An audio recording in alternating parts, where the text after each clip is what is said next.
चलिए शुरू करते हैं।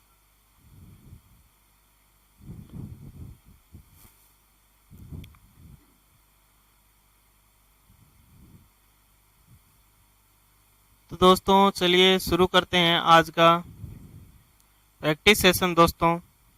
तो दोस्तों आज का अपना जो पहला क्वेश्चन है वो क्वेश्चन है दोस्तों जो आपकी स्क्रीन पर दिख रहा होगा दोस्तों। तो दोस्तों आज का जो क्वेश्चन है वो पहला क्वेश्चन है दोस्तों, डिसयूरिया में किसके विसर्जन में परेशानी होती है दोस्तों?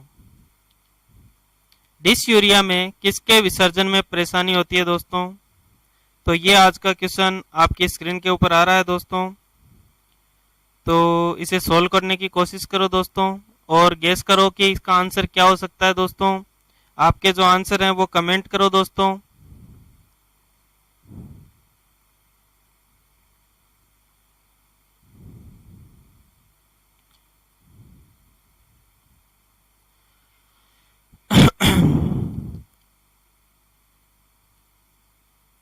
दोस्तों अपने पास क्वेश्चन बहुत अधिक हैं और जो एक क्वेश्चन के लिए सोल्व करने के लिए अपन अमूमन 1 ही मिनट लेंगे दोस्तों।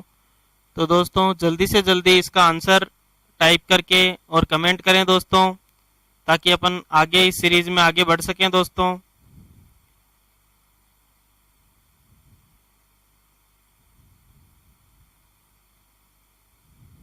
तो दोस्तों समय की नजाकत को देखते हुए अपन इसको सोल्व करते हैं दोस्तों। तो दोस्तों जो डिसयूरिया टर्म है तो इस टर्म के अंदर आता है दोस्तों एक वर्ड आ रहा है, देखिए यूरिया। यूरिया वर्ड जो है वो दोस्तों यूरिन से लिया जाता है, यूरिन अर्थात मूत्र। तो दोस्तों मूत्र विसर्जन के समय कोई दिक्कत होती है या दर्द होता है या पीड़ा होती है, उसके लिए वर्ड यूज किया जाता है दोस्तों डिसयूरिया। अब दोस्तों बाकी के ऑप्शंस पे भी अपन विचार कर लेते हैं दोस्तों। अगर श्वास में दिक्कत होती है दोस्तों, सांस लेने में या सांस छोड़ने में दिक्कत होती है या दर्द होता है दोस्तों, तो उसके लिए वर्ड यूज किया जाता है दोस्तों डिस्पनिया। क्या वर्ड यूज किया जाता है दोस्तों? डिस्पनिया वर्ड यूज किया जाता है दोस्तों। अगर सीमन इजेकुलेशन में या वीर्य के विसर्जन में या वीर्य के इजेकुलेशन में अगर कोई दिक्कत होती है दोस्तों, तो उसके लिए वर्ड यूज किया जाता है दोस्तों डिससेमिनिया, या इसके लिए वर्ड यूज किया जाता है दोस्तों डिससेमिनिया। कौन सा वर्ड यूज किया जाता है दोस्तों? डिससेमिनिया। और अगर मल के विसर्जन में कोई दिक्कत होती है दोस्तों या फिसीज के डेफिकेशन में कोई दिक्कत होती है, कोई प्रॉब्लम होती है दोस्तों, तो उसके लिए वर्ड यूज किया जाता है दोस्तों कॉन्स्टिपेशन या कब्ज। क्या वर्ड यूज किया जाता है दोस्तों? कॉन्स्टिपेशन या कब्ज। अगर मल त्याग में कोई दिक्कत होती है, परेशानी होती है, तो उसके लिए कब्ज वर्ड यूज किया जाता है दोस्तों। नेक्स्ट, अगर मूत्र विसर्जन में कोई दिक्कत होती है तो उसके लिए वर्ड यूज किया जाता है दोस्तों डिसयूरिया। क्या वर्ड यूज किया जाता है दोस्तों? डिसयूरिया। तो दोस्तों जैसा कि अपना क्वेश्चन था, तो इसके में पूछा गया डिसयूरिया किसके विसर्जन में परेशानी को कहते हैं, तो दोस्तों इसका आंसर हो जाएगा फोर्थ। इसका आंसर क्या हो जाएगा दोस्तों? फोर्थ। चलिए दोस्तों नेक्स्ट क्वेश्चन देखते हैं। नेक्स्ट क्वेश्चन आपकी स्क्रीन पे है दोस्तों, जिसमें पूछा गया दोस्तों जीव द्वारा मल खाने के स्वभाव को, मल अर्थात फेसिज, अपने खुद का मल खाने के स्वभाव को क्या कहा जाता है दोस्तों? तो दोस्तों इसका आंसर गेस करो दोस्तों और अपने कमेंट बॉक्स में जरूर लिखें दोस्तों, ताकि मुझे पता रहे कि आप सही गेस कर पा रहे हैं, आपका ऑब्जर्वेशन सही हो रहा है या आपका क्वेश्चन सही हो रहा है या नहीं हो रहा है दोस्तों।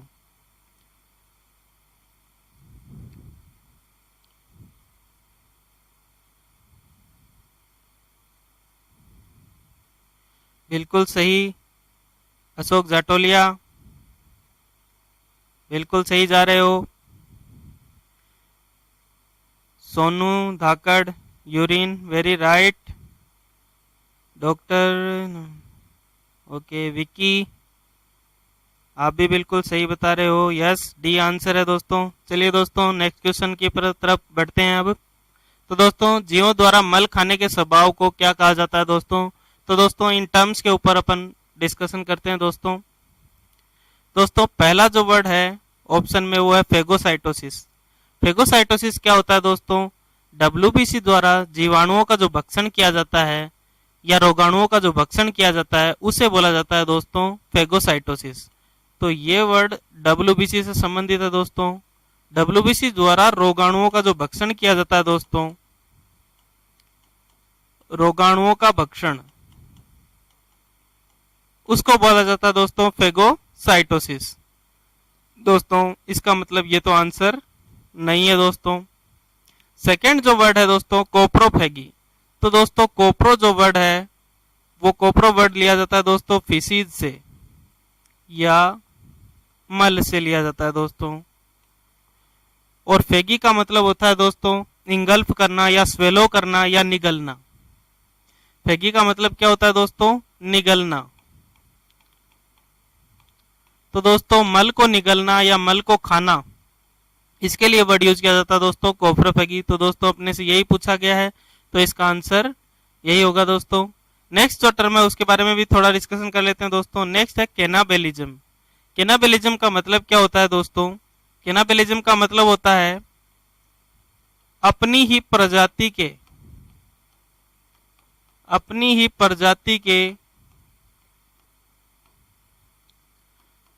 जीवों का भक्षण।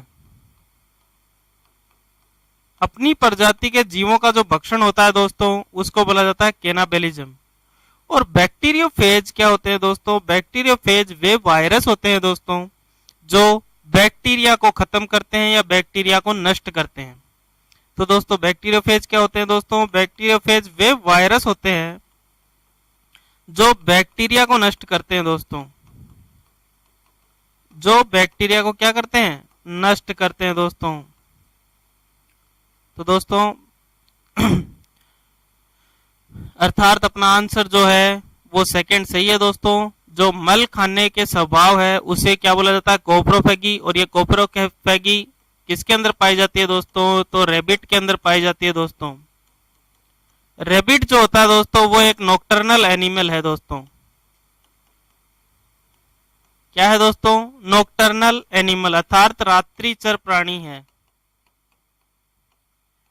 तो जब रेबिट जो है दोस्तों वो रात में खाना की तलाश में निकलता है तो वो रात में खा लेता है, दिन में उसे शिकारियों से भय रहता है, इसलिए वो अपनी नांद के अंदर या अपनी घुरी के अंदर बैठा रहता है दोस्तों।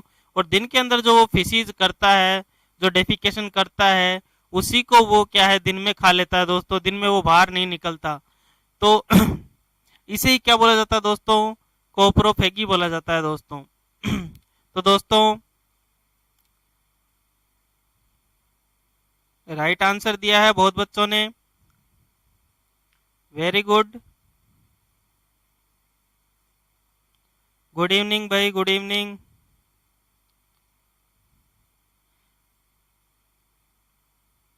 Shailendra good evening. Sonu Dhakad coprophagy right है भाई। ओम प्रकाश नेट नहीं आ रहा बेटा, नेट का अच्छा रिचार्ज कराओ, नेट जरूर आएगा। सोनू धाकड़ गायब हो गया है बेटा, क्या हुआ? नेट प्रॉब्लम लगती है। Kishan Kumar good evening sir, good evening भाई, गुड इवनिंग कृष्ण। चलिए दोस्तों नेक्स्ट क्वेश्चन की तरफ बढ़ते हैं दोस्तों। तो दोस्तों नेक्स्ट क्वेश्चन है अपना, वयस्क गोवंश जो अडल्ट काऊ होती है या अडल्ट कैटल होता है उसकी सामान्य श्वसन दर कितनी होती है दोस्तों? नेक्स्ट क्वेश्चन में पूछा गया है दोस्तों कि वयस्क गोवंश में सामान्य श्वसन दर कितनी होती है दोस्तों। तो दोस्तों अपना आंसर टाइप करें दोस्तों कमेंट बॉक्स में, और दोस्तों अधिक से अधिक अपने मित्रों के बीच में शेयर करें दोस्तों।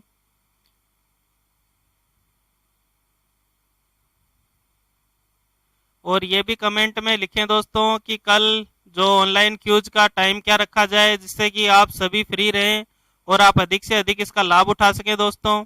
तो ये भी कमेंट में जरूर लिखें।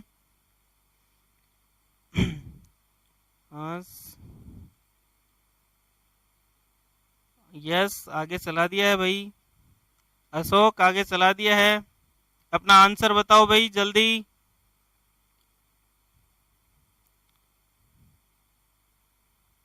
बी, अशोक ने बी आंसर दिया है। Question B. चलो डिस्कस करते हैं दोस्तों। पूछा क्या गया है? रेस्पायरेशन रेट पूछा गया है दोस्तों। तो जैसा कि मैंने आपको बताया, या तो रेस्पायरेशन रेट याद करो या हार्ट रेट याद करो, और हार्ट रेट में कितने का भाग दे दो? 4 का भाग दे दिया करो। कोई एक चीज याद किया करो, दोनों चीजें याद मत करो, क्योंकि रेस्पायरेशन रेट जो होती है वो हार्ट रेट की कितनी होती है? 1/4 होती है। अब आंसर लगाओ।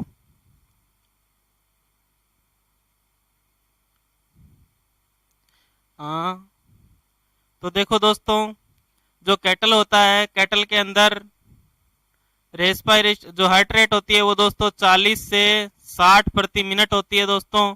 तो 40 से 60 के अंदर अपन 4 का भाग देंगे तो दोस्तों कितना आएगा?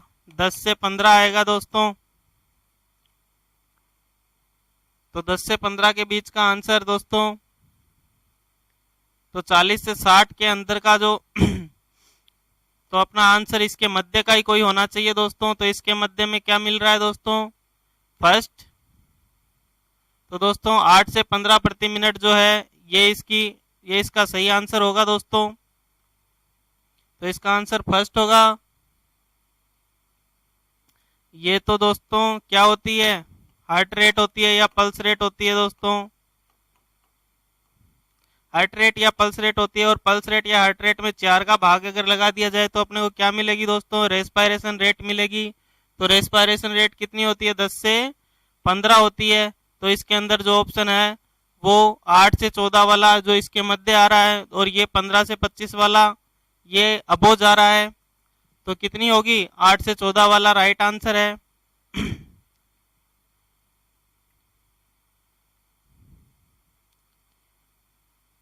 सांवरमल, थैंक यू भाई, थैंक यू। ज़्यादा से ज़्यादा के बीच में शेयर करो भाई, ताकि और भी इसका बेनिफिट उठा सकें। तो चलो दोस्तों नेक्स्ट क्वेश्चन की तरफ बढ़ते हैं। समय की नज़ाकत को देखते हुए आपका समय भी बहुमूल्य है, और उम्मीद है आपको नींद भी आ रही होगी। तो जल्दी जल्दी इसको समाप्त करते हैं। तो नेक्स्ट क्वेश्चन जो है दोस्तों वो आपकी स्क्रीन के ऊपर दिख रहा होगा। निम्न में से सबसे अधिक हृदय दर किसकी होती है? निम्न में से सबसे अधिक हृदय दर किसकी होती है? तो 4 ऑप्शन आपके सामने हैं, अपना आंसर टाइप करो भाई।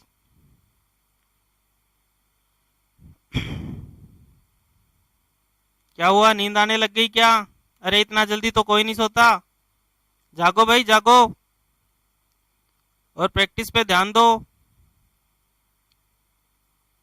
अपना आंसर टाइप करो जल्दी से जल्दी, बताओ इसका आंसर क्या है?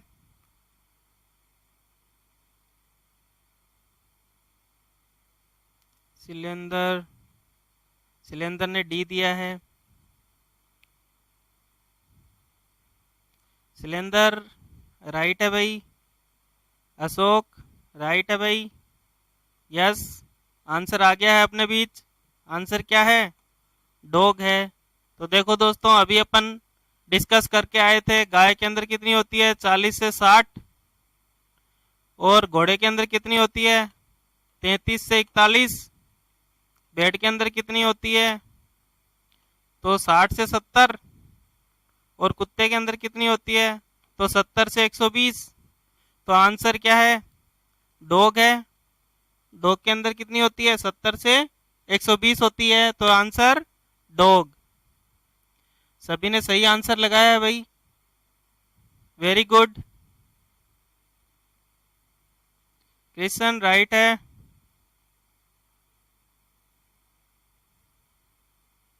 पीके शर्मा राइट है भाई। चलिए नेक्स्ट क्वेश्चन की तरफ चलते हैं। नेक्स्ट क्वेश्चन आपकी स्क्रीन पे दिख रहा है। पल्स रेट का अनियमित हो जाना क्या कहलाता है? बात कर रहे हैं पल्स रेट की। पल्स रेट का अनियमित हो जाना क्या कहलाता है?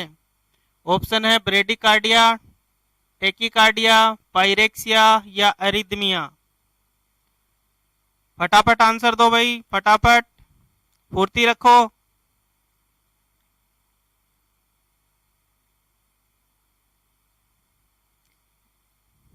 ओम प्रकाश, ये सोने का समय नहीं है, ये मेहनत करने का समय है, फिर सोना ही सोना है बेटा।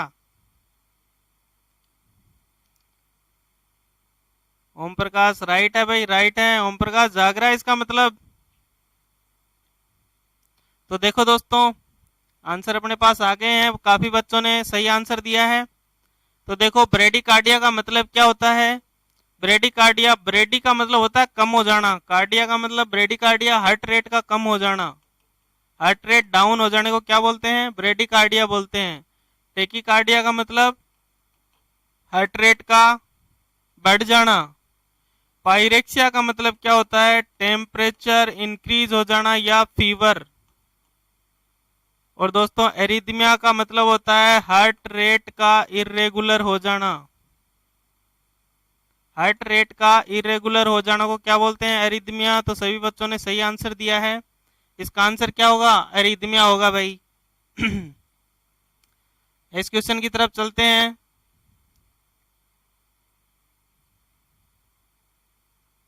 सोनू धाकड़, नेक्स्ट देखो, ब्रेडिकार्डिया की स्थिति में गोवंश की नाड़ी दर। ब्रेडिकार्डिया की स्थिति में क्या पूछी गई है? गोवंश की नाड़ी दर, पल्स रेट पूछी गई है। तो बताओ भाई कितनी होगी? जल्दी जल्दी आंसर दो। नींद आ रही है इसलिए फटाफट आंसर दो ताकि तुम भी सो सको और सर जी को भी रेस्ट करने का टाइम मिले। आपके लिए इतनी मेहनत करते हैं, आप भी थोड़ी मेहनत करो। जो मेहनत रंग लाएगी फिर सोना ही सोना है।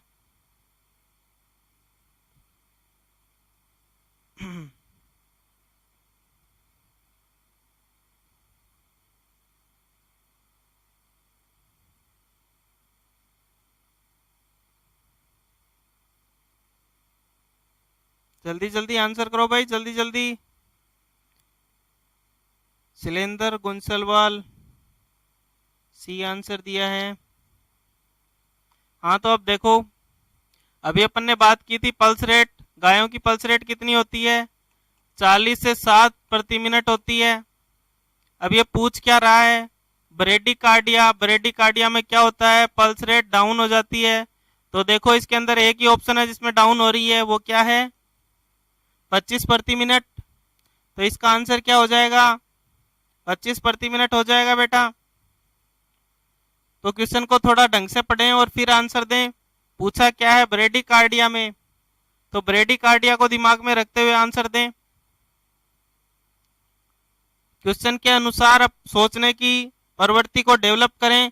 जल्दबाजी में आंसर ना दें, थोड़ा सोच विचार करके आंसर दें, क्योंकि जल्दबाजी में ही मिस्टेक होती है। कोई नहीं, कीप ट्राई। बिल्कुल भाई सांवरमल, कल से 8 PM का ही टाइम रखेंगे भाई। और बच्चों को अगर दिक्कत हो, कुछ क्रिकेट के दीवाने हो, तो भाई टाइम चेंज कर सकते हैं। अभी सब डिस्कस करके बता दो ताकि तुम्हें IPL देखने में दिक्कत ना हो। टाइम कुछ इस हिसाब से बताओ ताकि तुम्हारे लिए सुटेबल हो, सब बच्चे उसका फायदा उठा सकें। हाँ तो चलो नेक्स्ट क्वेश्चन की तरफ चलते हैं। नेक्स्ट क्वेश्चन आपकी स्क्रीन के ऊपर आ गया है।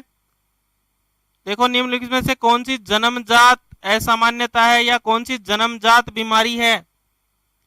क्या पूछा गया है? निम्नलिखित में से कौन सी जन्मजात बीमारी है? जन्मजात पूछी गई है।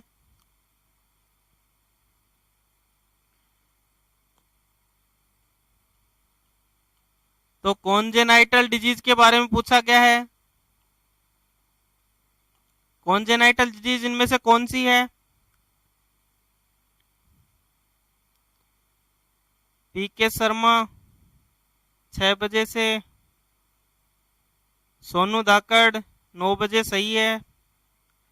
चलो भाई, सबके अलग अलग जवाब आ रहे हैं टाइम को लेकर के, तो ये डिस्कस करके हमें ही बताना पड़ेगा ऐसा लग रहा है, तो आपको बता देंगे। पीके शर्मा ए। चलो बेटा, सबके अलग अलग आंसर आ रहे हैं, चलो डिस्कस कर लेते हैं। बेटा पहला जो ऑप्शन है उसको देखो, एट्रेसिया एनाई। एट्रेसिया एनाई का मतलब क्या है? एनस का डेवलप नहीं होना। एनस का डेवलप नहीं होना। एनस डेवलप नहीं होती तो उसे बोलते हैं एट्रेसिया एनाई। तो एट्रेसिया एनाई भी क्या है? एक जन्मजात रोग है। नेक्स्ट है क्लेफ्ट पैलेट। जो हार्ड पैलेट और सॉफ्ट पैलेट होता है उसके बीच का जो कमीशर है, वो कमीशर जो है वो खुला ही रह जाता है, वो जॉइंट नहीं हो पाता, उसे बोलते हैं क्लेफ्ट पैलेट। तो क्लेफ्ट पैलेट भी क्या है? एक जन्मजात ऐसा मान्यता है। नेक्स्ट देखो दोस्तों, एनोप्थेल्मिया। क्लेफ्ट पैलेट क्या है? हार्ड पैलेट और सॉफ्ट पैलेट के बीच में कमीसर पाई जाती है जो बंद नहीं होती, इसे बोलते हैं क्लेफ्ट पैलेट। एनोप्थेल्मिया का मतलब क्या होता है? आंख ही नहीं रहना, आंख का नहीं बनना। आंख के नहीं बनने को क्या बोला जाता है? आंख के नहीं बनने को बोला जाता है एनोप्थेल्मिया। अर्थात बच्चा जन्म ले रहा है लेकिन उसकी आंखें ही नहीं बनी। तो ये तीनों ही क्या हैं? ये तीनों ही जन्मजात विकार हैं। तो अर्थात आंसर क्या हो जाएगा? आंसर हो जाएगा ऑल, सभी। तो इसका आंसर क्या हो जाएगा भाई? सभी हो जाएगा इसका आंसर। तो समझ में आया? अशोक, सभी होगा भाई इसका आंसर। चलो आगे चलते हैं नेक्स्ट क्वेश्चन की तरफ। नेक्स्ट क्वेश्चन आपकी स्क्रीन पे आ रहा है। रोग की भविष्यवाणी क्या कहलाती है? रोग के बारे में, रोग के भविष्य के बारे में बताना क्या कहलाता है? डायग्नोसिस, फेसियोलोसिस, प्रोग्नोसिस या पटोसिस?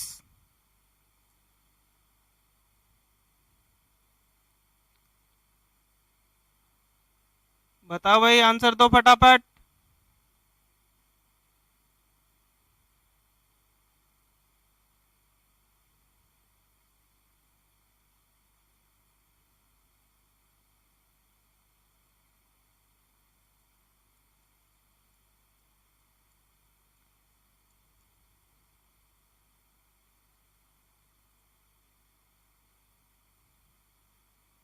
आंसर आ गया भाई, चलो डिस्कस करते हैं इसके ऊपर। डायग्नोसिस का मतलब क्या होता है? रोग का पता लगाना। रोग का पता लगाना ही क्या कहलाता है? डायग्नोसिस कहलाता है। फेसियोलोसिस क्या है? फेसियोलोसिस यकृत कर्मियों द्वारा होने वाली बीमारी है, यकृत कर्मी से संबंधित बीमारी है भाई ये तो। प्रोग्नोसिस का मतलब क्या होता है? प्रोग्नोसिस का मतलब होता है रोग का भविष्य बताना, रोग की भविष्यवाणी करना। और पटोसिस का मतलब क्या होता है? Prolapse of eyelid. कौन सी आईलिड? तो अपर आईलिड। अपर, ऊपर वाली जो आईलिड होती है, जो ऊपर वाली आंखों की जो पुतली होती है, अगर उसका प्रोलेप्स हो जाता है, अगर वो लटक जाती है, उससे आंख बंद हो जाती है, उस प्रॉब्लम को क्या बोलते हैं? पटोसिस बोलते हैं। तो इसका आंसर हो जाएगा भाई प्रोग्नोसिस। रोग की भविष्यवाणी करना क्या कहलाता है? प्रोग्नोसिस कहलाता है भाई। सबने सही आंसर दिया है इसका। अशोक राइट है भाई। अशोक पढ़ने लग गया? बस ऐसे ही लगा रहा है, बिल्कुल सिलेक्शन तेरे कदम चूमेगा। चलो नेक्स्ट क्वेश्चन की तरफ चलते हैं। नेक्स्ट क्वेश्चन में पूछा गया है बेबेसियोसिस और पोस्ट पार्चुरेंट हीमोग्लोबिन यूरिया रोग की पहचान निम्न तरीके से की जा सकती है। बेबेसियोसिस व पोस्ट पार्चुरेंट हीमोग्लोबिन यूरिया की पहचान निम्न तरीके से की जा सकती है। अर्थात इसमें कौन सा डायग्नोसिस का मेथड अपनाया जाता है उसके बारे में पूछा गया है भाई। पहला ऑप्शन आपका है त्वरित पहचान या स्नैपशॉट डायग्नोसिस या हास्टीशॉट डायग्नोसिस। दूसरा ऑप्शन दिया गया है विभेदित पहचान डिफरेंशियल डायग्नोसिस। तीसरा दिया गया है अनुमान से पहचान या टेंटेटिव डायग्नोसिस। चौथा दिया गया उपरोक्त में से कोई नहीं।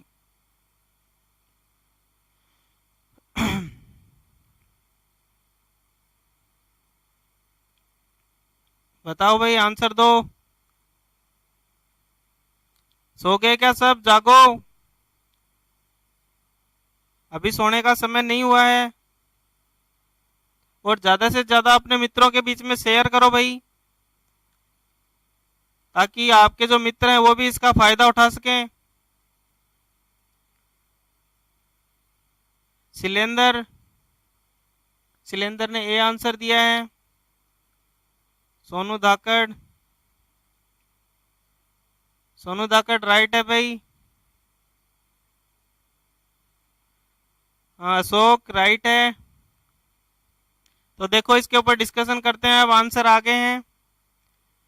त्वरित पहचान या स्नैपशॉट डायग्नोसिस का मतलब क्या होता है? एक ही नजर में पता कर लेना, एक ही नजर में पता कर लेना कि भाई क्या बीमारी हो रखी है। तो बेबेसियोसिस और थैलेरियोसिस का एक ही नजर में पता नहीं चलता भाई। इसके लिए क्या करना पड़ता है? ब्लड एग्जामिनेशन करना पड़ता है, यूरिन एग्जामिनेशन करना पड़ता है, उसके बाद रिजल्ट सामने आते हैं भाई। तो क्या करना पड़ता है इसके लिए? क्या करना पड़ेगा? डिफरेंशियल डायग्नोसिस, दोनों बीमारियों का अंतर पता करना पड़ेगा। उसके बाद जो रिजल्ट आएगा उसके ऊपर अपन पहुंचेंगे निष्कर्षण पे कि भाई इसको क्या हो रखा है, बेबेसियोसिस हो रखा है कि थैलेरियोसिस हो रखा है। भाई बेबेसियोसिस किस वजह से होता है? टिक इन्फेस्टेशन के द्वारा होता है। जो चींचड़े लग जाते हैं तो बेबेसियोसिस में पहली चीज क्या मिलेगी? शरीर के ऊपर चींचड़े मिलेंगे। और दूसरी चीज ब्लड एग्जामिनेशन के करेंगे तो ब्लड आरबीसी के अंदर क्या मिलेगा? डंबल शेप क्या मिलेंगे? बेबेसिया, बेबेसिया के जो साइजोन्ट्स होते हैं वो मिलेंगे।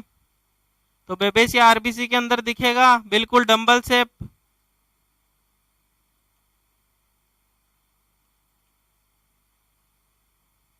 जबकि पोस्ट पार्चुरेंट हीमोग्लोबिन फास्फोरस की कमी से होता है। तो जब अपन इसको फास्फोरस लगाएंगे तो ट्रीटमेंट में रेस्पॉन्ड करेगा। तो अगर ट्रीटमेंट में रेस्पॉन्ड कर रहा है इसका मतलब क्या है? पीपीएच है। और अगर ट्रीटमेंट में रेस्पॉन्ड नहीं कर रहा फास्फोरस लगाने से भी, तो इसका मतलब वो क्या है? वो बेबेसियोसिस है। दूसरी चीज, जो ब्लड एग्जामिनेशन होगा आरबीसी का स्लाइड स्मीयर बना करके चेक करेंगे तो उसके ऊपर डंबल शेप, उसके अंदर आरबीसी के अंदर डंबल शेप स्ट्रक्चर दिखेंगी। तो इन दोनों का विभेदित पहचान कर करके अपन पता लगा सकते हैं इसको क्या हो रखा है। और अनुमान से पहचान लगाना तो ये तो हो ही नहीं सकता, क्योंकि दो बीमारियों का अनुमान लगाकर अपन डायग्नोस नहीं कर पाएंगे। इसके लिए क्या करना पड़ेगा? डिफरेंशियल डायग्नोसिस करना पड़ेगा। तो इसका आंसर क्या हो जाएगा? विभेदित पहचान या डिफरेंशियल डायग्नोसिस हो जाएगा भाई। यस अशोक, सही हो, सही जा रहे हो बिल्कुल। ऐसे ही नियमित रूप से स्टडी करते रहो। बिल्कुल सोनू राइट है। चलो नेक्स्ट क्वेश्चन की तरफ चलते हैं। नेक्स्ट क्वेश्चन में पूछा गया है भाई, रिकेट्स, कोल्ड स्ट्रोक और हाइपोपिगमेंटेशन में सूर्य की रोशनी से उपचार करना क्या कहलाता है? सूर्य की रोशनी से उपचार करना क्या कहलाता है? रिकेट्स के अंदर, कोल्ड स्ट्रोक के अंदर या हाइपोपिगमेंटेशन के अंदर क्या देते हैं? सनरेज देते हैं। तो ये ट्रीटमेंट क्या कहलाता है? फटाफट अपने आंसर टाइप करो।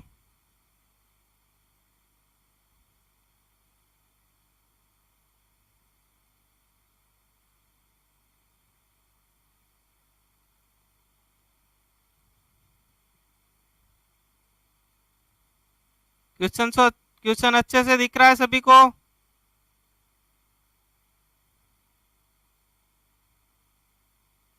सोनू राइट है भाई। शैलेंद्र नहीं बेटा।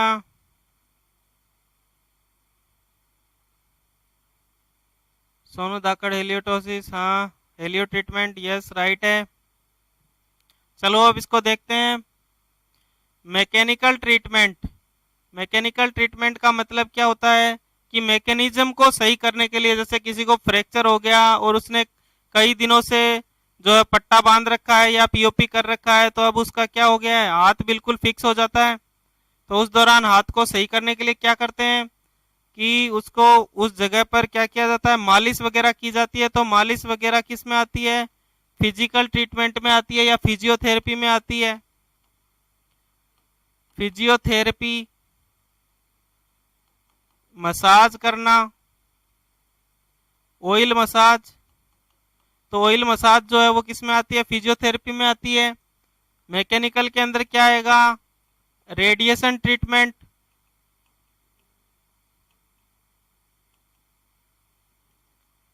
जबकि सनरेज या सूर्य की किरणों से जो ट्रीटमेंट करते हैं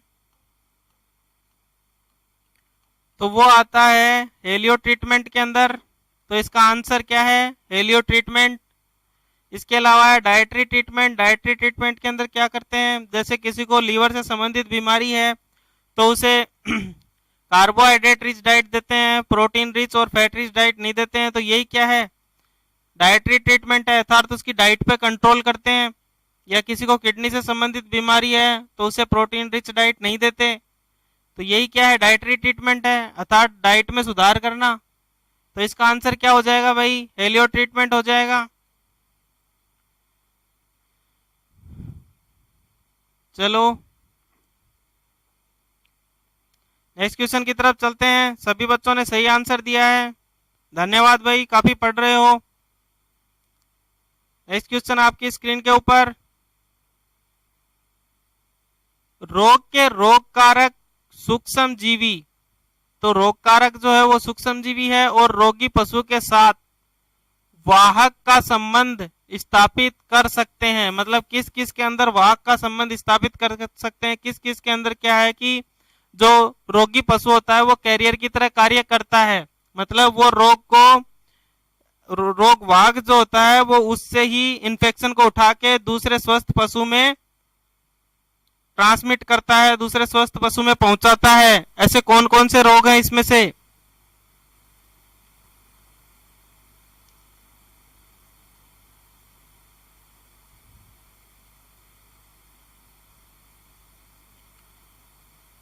मतलब रोगी पशु से रोग कारक जो है वो वाहक के द्वारा स्वस्थ पशु में पहुंच जाता है। निम्नलिखित में से कौन कौन से डिजीज हैं जिनके अंदर ये पाया जाता है,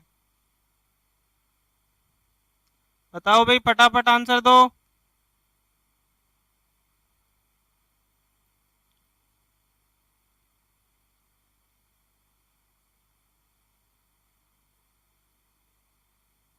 कौन कौन से ऐसे रोग हैं जिनके अंदर जो रोग कारक है वो रोगी पशु से वाहक के द्वारा स्वस्थ पशु के अंदर पहुंच जाता है।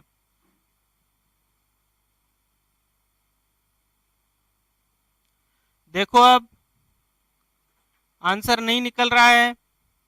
देखो बेबेसियोसिस किसकी वजह से होता है, बेबेसिया बाइजेमिना।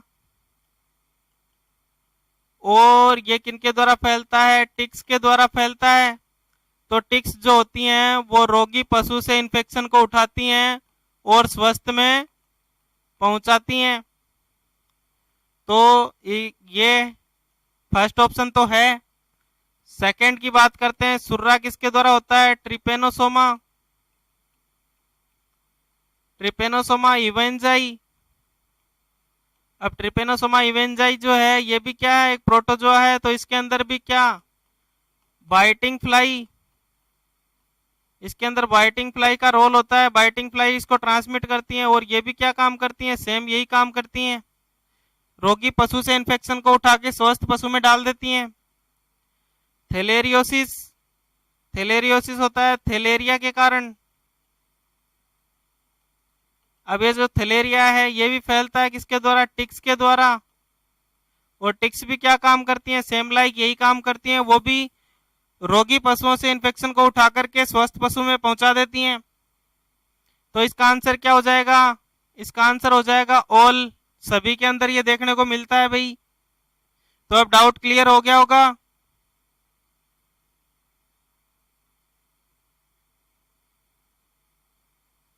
बिल्कुल। हाँ सोनू, बिल्कुल आपका सही है। चलिए नेक्स्ट की तरफ चलते हैं। रोग के चिकित्सकीय लक्षणों के आधार पर 4 सप्ताह से अधिक 4 सप्ताह से अधिक लंबी अवधि के अवस्था वाले बीमारी को क्या कहा जाता है? जो 4 सप्ताह से अधिक लंबी बीमारी हो जाती है तो उसे क्या कहा जाता है? क्वेश्चन को फिर से पढ़ता हूं मैं, देखो। रोग के चिकित्सकीय लक्षणों के आधार पर 4 सप्ताह से लंबी अवधि की अवस्था वाले रोग को क्या कहा जाता है? अक्यूट, पर अक्यूट, क्रोनिक या सब अक्यूट?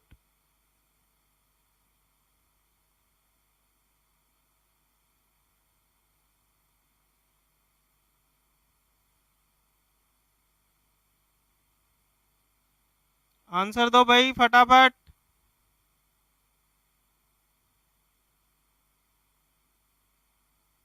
अशोक फुर्ती दिखाओ, आंसर दो फटाफट।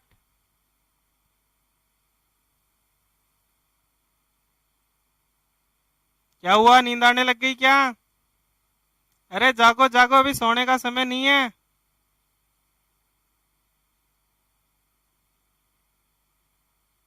सिलेंडर नहीं भाई, रोंग जा रहे हो।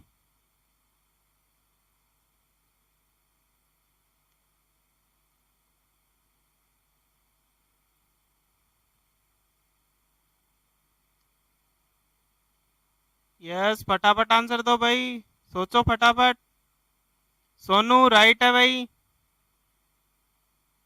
सोनू धाकड़ बिल्कुल सही।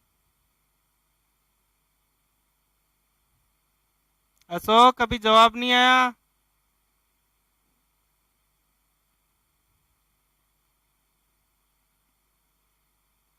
बताओ भाई फटाफट फटाफट आंसर दो।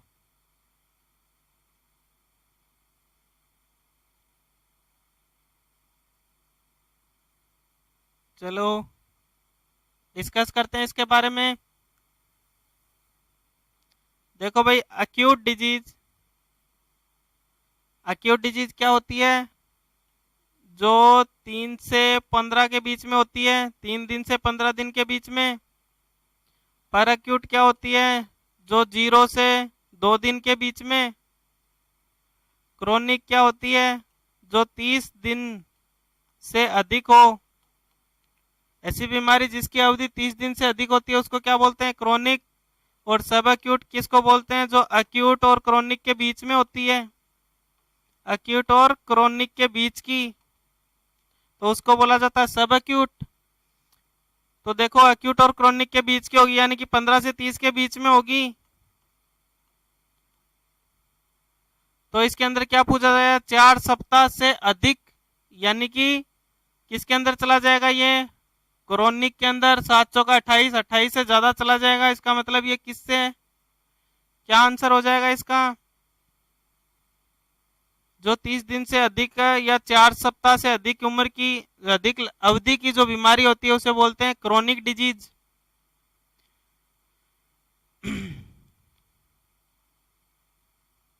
इसने आगे लगाया है अधिक अधिक, 4 सप्ताह से लंबी, अर्थात 4 सप्ताह से भी अधिक।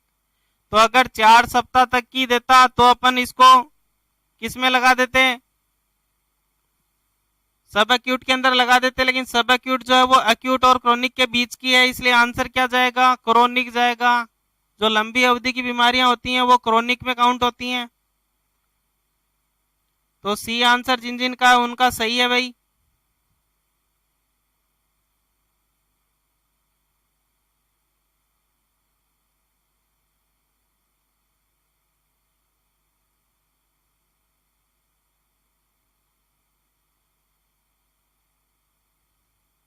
चलो नेक्स्ट क्वेश्चन की तरफ चलते हैं। बाकी सभी बच्चों ने सही आंसर दिया है। नेक्स्ट क्वेश्चन आपकी स्क्रीन पर है। डाउनर काउ सिंड्रोम नामक रोग को निम्न में से कि पशुओं के किस प्रकार के रोग के अंदर वर्गीकृत करते हैं? मतलब ये जो रोग है ये किस कौन सी कैटेगरी का रोग है? उपापचय संबंधी रोग है, जीवाणु जनित रोग है, या परजीवी जनित रोग है, या पोषण संबंधी रोग है, न्यूट्रिशनल डेफिशिएंसी संबंधी रोग है। इनमें से कौन सी कैटेगरी के अंदर डाउनर काउ सिंड्रोम को रखा गया है?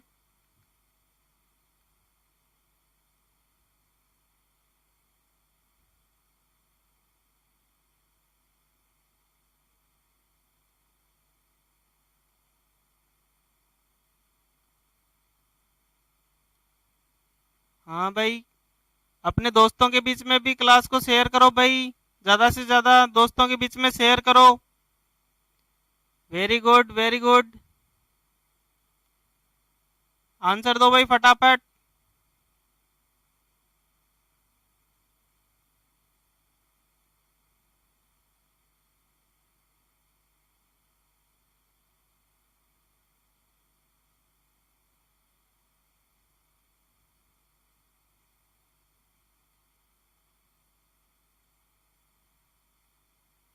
आंसर नहीं आ रहा है भाई, फटाफट आंसर दो। सोनू, राइट है भाई, यस, आंसर आ गया अपने बीच में। सोनू का राइट है भाई, सोनू धाकड़, ए राइट है भाई। तो देखो ये है उपापचय संबंधी रोग, डाउनर काउ सिंड्रोम जो होता है, इसको किसके अंदर क्लासिफाई किया गया है? मेटाबॉलिक डिजीज के अंदर।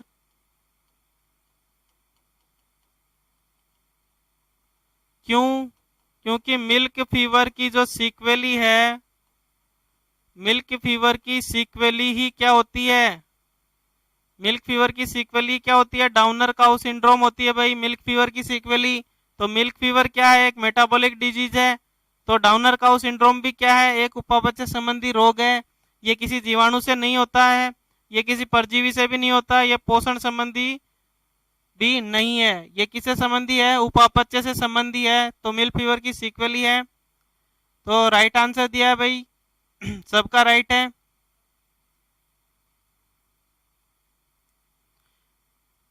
चलो नेक्स्ट क्वेश्चन की तरफ चलते हैं भाई। नेक्स्ट क्वेश्चन, निम्नलिखित में से कौन सा रोग बैक्टीरियल रोग है या जीवाणु जनित रोग नहीं है? नहीं है पूछा है भाई, निम्नलिखित में से कौन सा जीवाणु जनित रोग नहीं है? कौन सा जीवाणु जनित रोग नहीं है? आंसर दो भाई फटाफट। नहीं है पूछा है, नहीं है। निम्नलिखित में से कौन सा जीवाणु जनित रोग नहीं है? बताओ कौन सा नहीं है भाई इनमें से? ब्रुसेलोसिस, एचएस, थैलेरियोसिस या बीक्यू?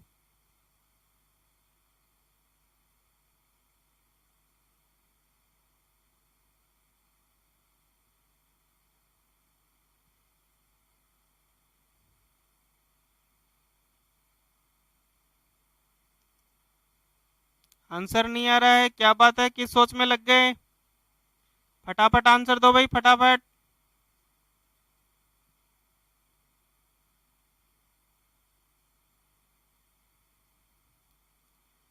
फटाफट आंसर दो।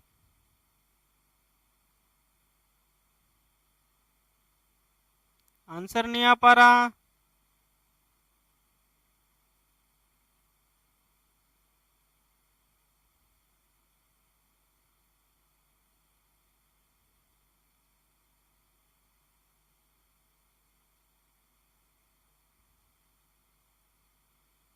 चलो डिस्कस करते हैं।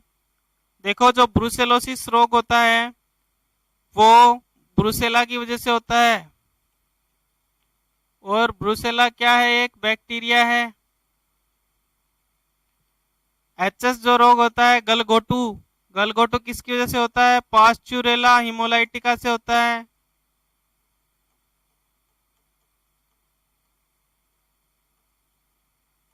पास्चुरेला हिमोलाइटिका से होता है, ये भी क्या है? एक बैक्टीरिया है।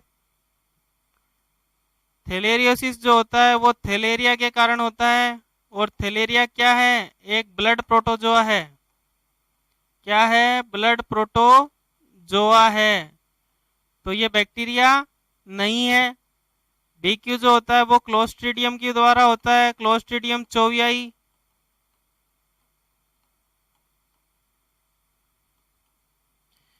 तो क्लोस्ट्रीडियम चौवियाई भी क्या है? एनारोबिक बैक्टीरिया है भाई। तो आंसर क्या हो गया? इनमें से कौन सा बैक्टीरिया नहीं है? तो theileria is not bacteria, theileria is protozoa. जो ब्लड प्रोटोजोआ होते हैं उनके अंदर आता है थैलेरिया। तो आंसर क्या हो जाएगा? थर्ड हो जाएगा भाई। आंसर नहीं आ रहे, फटाफट फटाफट आंसर दो भाई सब। जवाब नहीं आ रहे, लगता है नींद आ गई सभी को। जागो भाई फटाफट।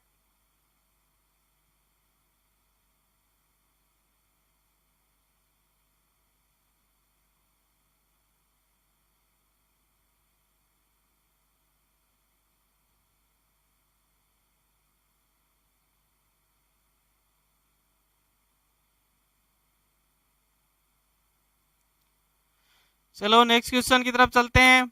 नेक्स्ट क्वेश्चन है, निम्नलिखित में से कौन सा रोग प्रोटोजोआ जनित रोग है? क्या पूछा है? प्रोटोजोआ जनित रोग पूछा है भाई। तो देखो, इसका पहला जो ऑप्शन है वो है फुट एंड माउथ डिजीज, खुरपका और मुंहपका बीमारी। तो किसकी वजह से होती है खुरपका मुंहपका बीमारी? वायरस के कारण होती है। कौन सा वायरस? एप्थो वायरस। तो ये जो है प्रोटोजोआ जनित बीमारी नहीं है। अभी अपन ने बात की थी सुर्रा की। सुर्रा किसके कारण होती है? ट्रिपेनोसोमा इवेंजाई के कारण।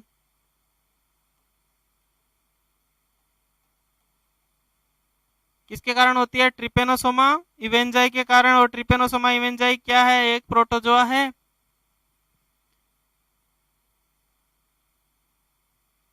Next, anthrax. एंथ्रेक्स किसके कारण होती है? बेसिलस एंथ्रेसिस के कारण। अब जो बेसिलस एंथ्रेसिस है वो क्या है? ये एक बैक्टीरिया है। Next, Q fever. Q fever किसके कारण होती है? कोक्सियला बर्नेटाई के कारण।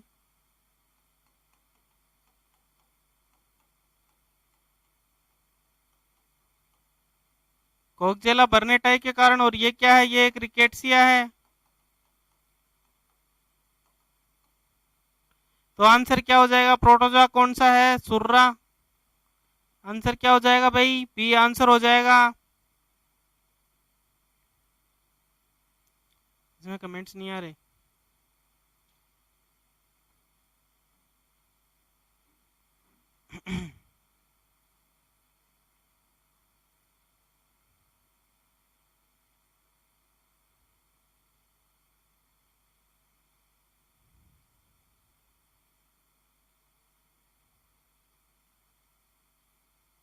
संजू कटेवा राइट है भाई।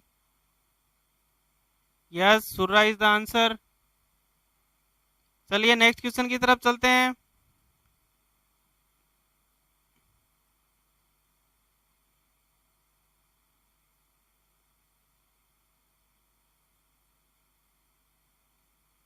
चलिए नेक्स्ट क्वेश्चन देखते हैं। शरीर के अंग में उपस्थित तरल को, किसी भी अंग में उपस्थित तरल को यानी कि फ्लूइड को सुई या ट्रोकार कैनुला से निकालना क्या कहलाता है? क्वेश्चन एक बार फिर से पढ़ता हूं। शरीर के अंग में उपस्थित तरल को सुई या ट्रोकार कैनुला की सहायता से निकालकर जांच करना क्या कहलाता है? आंसर दो भाई फटाफट।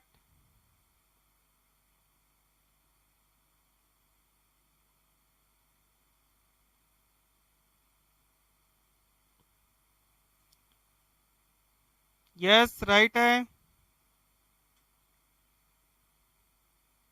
संजू। राइट आंसर है भाई संजू का। हाँ, कैमल के अंदर देखने को मिलता है सुर्रा।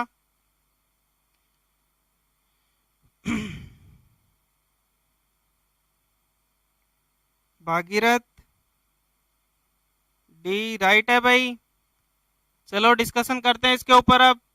ऑस्कल्टेशन के अंदर क्या यूज करते हैं? स्टेथोस्कोप यूज करते हैं। स्टेथोस्कोप की सहायता से अंतरांगों की आवाज सुनना ऑस्कल्टेशन कहलाता है भाई। पाल्पेशन के अंदर क्या करते हैं? हाथों की सहायता से पाल्पेट करते हैं भाई।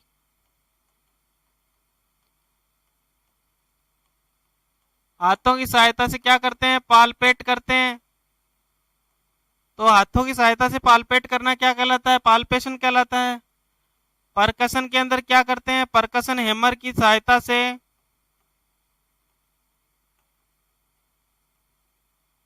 परकशन हैमर की सहायता से स्ट्राइक करके किसी ऑर्गन पे उसकी आवाज सुनते हैं। तो बचा ऑप्शन क्या? फोर्थ, पैरासेंटेसिस। इसके अंदर क्या करते हैं? फाइन निडल, एक लंबी निडल की सहायता से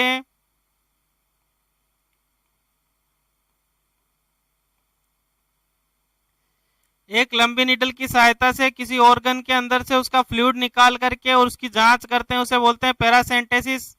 जैसे फॉर एग्जांपल एमनियोसेंटेसिस।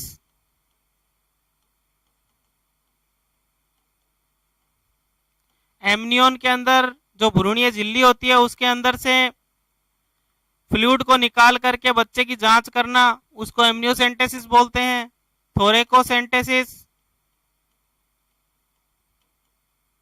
जो थोरेसिक कैविटी होती है, थोरेसिक कैविटी से फ्लूइड को निकाल करके उसकी जांच करना थोरेकोसेंटेसिस कहलाता है।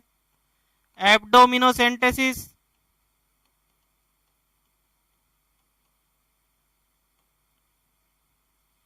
एब्डोमेन के अंदर से, पेरिटोनियल कैविटी के अंदर से पेरिटोनियल फ्लूइड को निकाल करके जांच करना, वो कहलाता है एब्डोमिनोसेंटेसिस। तो ये सब क्या है? पैरासेंटेसिस के टाइप्स हैं। क्या है? पैरासेंटेसिस के टाइप्स हैं। तो आंसर फोर्थ है भाई, सिलेंडर। राइट है भाई, सिलेंडर का भी। संजू राइट है। सिलेंडर यस, डी राइट है भाई। अशोक राइट है बेटा। सब सही आंसर दे रहे हो बिल्कुल। चलो नेक्स्ट क्वेश्चन की तरफ चलते हैं। नेक्स्ट क्वेश्चन है, थूक के साथ रक्त आने को क्या कहा जाता है? बलगम के साथ।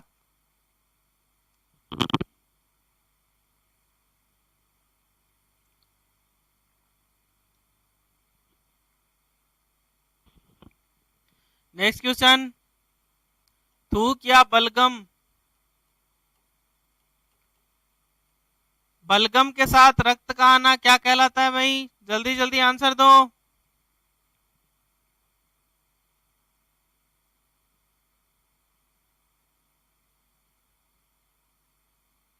जल्दी जल्दी आंसर दो भाई।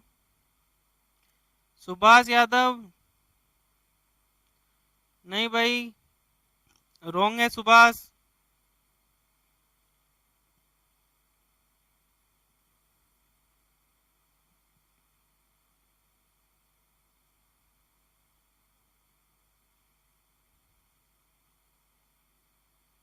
संजू ए, संजू रॉन्ग है भाई। भागीरथ यस राइट है बेटा, भागीरथ राइट है।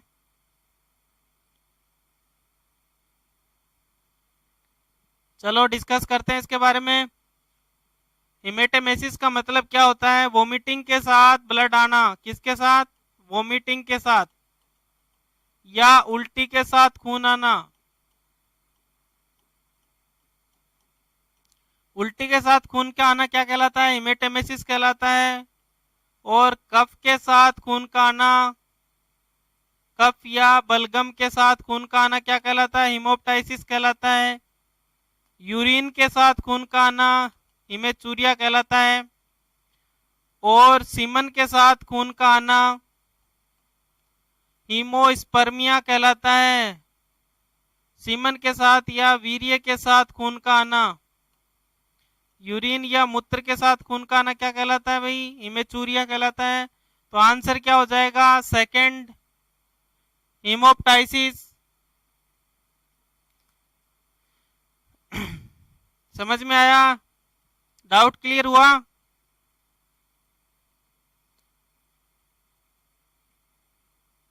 राइट है Ashok, very good.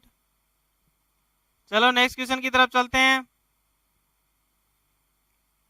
Next question है इन्फ्लामेशन का विशिष्ट लक्षण है। शोध या इन्फ्लामेशन का विशिष्ट लक्षण है, सूजन का विशिष्ट लक्षण क्या है? तो फर्स्ट ऑप्शन है प्रभावित भाग का गर्म या दर्द युक्त होना। सेकंड है प्रभावित भाग का लाल होना और सूजन आ जाना। थर्ड है प्रभावित भाग का सामान्यतः कार्य नहीं कर पाना। तो बताओ भाई इनमें से क्या आंसर होगा, जल्दी आंसर दो।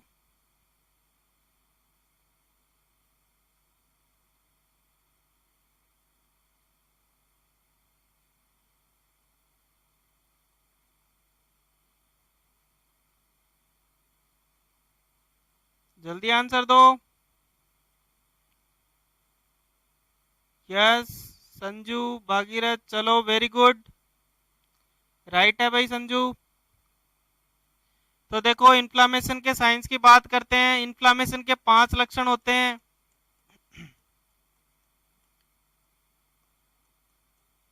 पहला रेडनेस अर्थात लालपन होना, जो जगह होती है जहां से सूजन आती है वहां की जगह कैसी हो जाती है, लाल हो जाती है। सेकंड तापमान का बढ़ जाना, टेम्परेचर इंक्रीज होना। थर्ड पेन होना। फोर्थ स्वेलिंग आ जाना या इडेमा आ जाना। और फिफ्थ होता है लॉस ऑफ फंक्शन।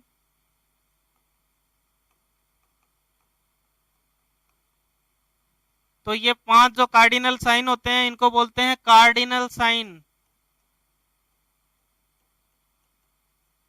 या विशिष्ट लक्षण। तो इसके अंदर देखो भाई गर्म हो रहा है, टेम्परेचर बढ़ेगा तो गर्म होगा, राइट है। दर्द युक्त होना यानी कि पेन भी होगा, राइट है।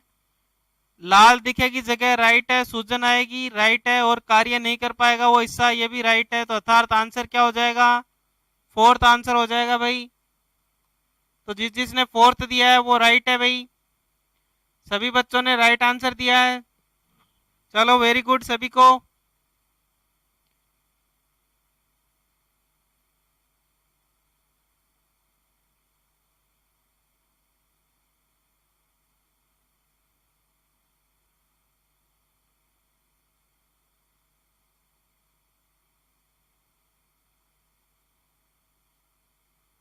चलो नेक्स्ट क्वेश्चन की तरफ चलते हैं भाई, सभी का राइट है।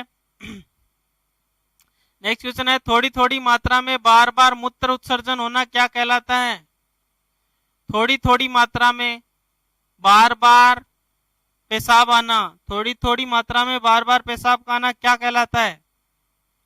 ओलिगोयूरिया, ग्लाइकोशूरिया, पोलीयूरिया या डायबिटीज इंसिपिडस?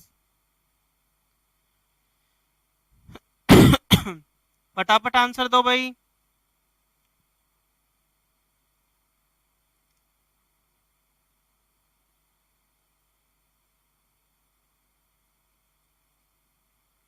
सोनू राइट है भाई।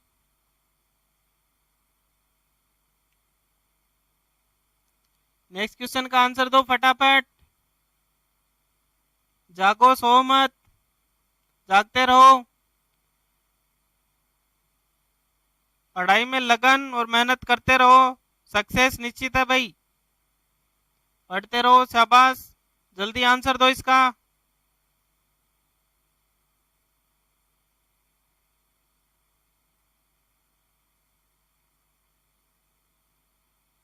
फटाफट आंसर दो, फटाफट। क्वेश्चन बहुत हैं, समय कम है, फटाफट आंसर दो। सुभाष नहीं बेटा, रॉन्ग है।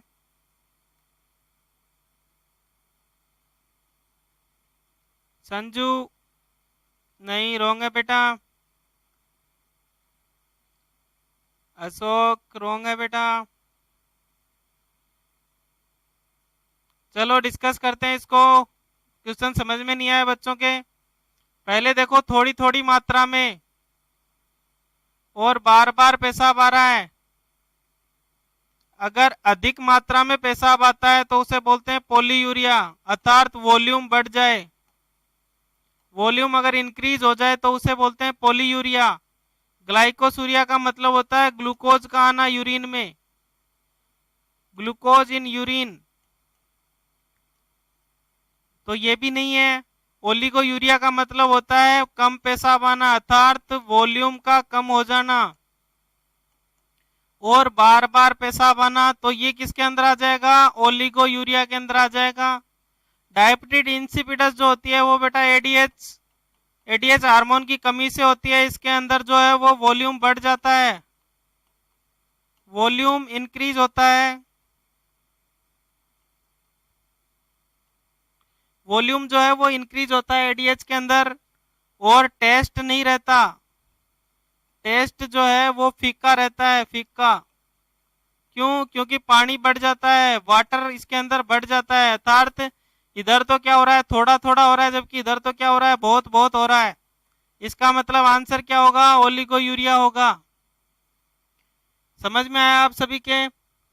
आंसर क्या होगा? First is the answer, oliguria होगा इसका आंसर।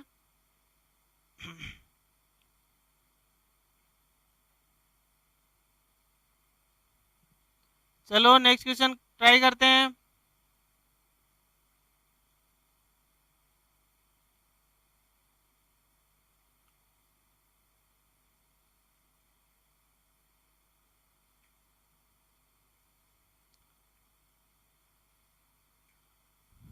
चलो नेक्स्ट क्वेश्चन ट्राई करते हैं भाई। इस क्वेश्चन में बहुत बच्चों को डाउट था, अब क्लियर हो गया डाउट? डाउट क्लियर है? चलो नेक्स्ट क्वेश्चन देखते हैं। शरीर के तापमान को प्रभावित करने वाला कारक है, निम्नलिखित में से कौन सा ऐसा कारक है जो तापमान को प्रभावित करता है? ब्रीड, एस्ट्रस, इन्वायरमेंट या सभी? फटाफट आंसर दो भाई, इसका तो इजी क्वेश्चन है, इसका आंसर तो फटाफट आ जाना चाहिए।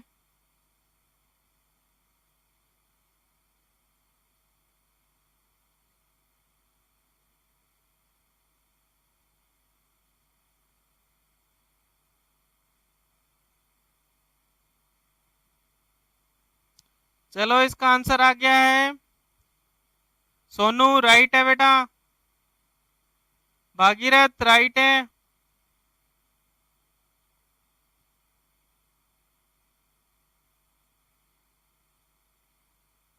सोनू राइट है भाई, इसका आंसर सभी होगा भाई।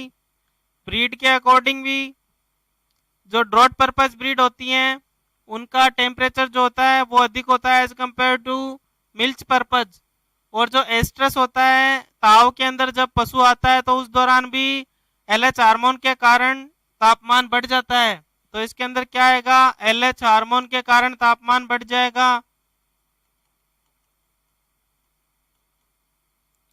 और जबकि इन्वायरमेंट के अंदर अगर इन्वायरमेंट का टेम्परेचर अधिक होगा तो बॉडी का टेम्परेचर भी अधिक होगा। और इसके अंदर draught purpose,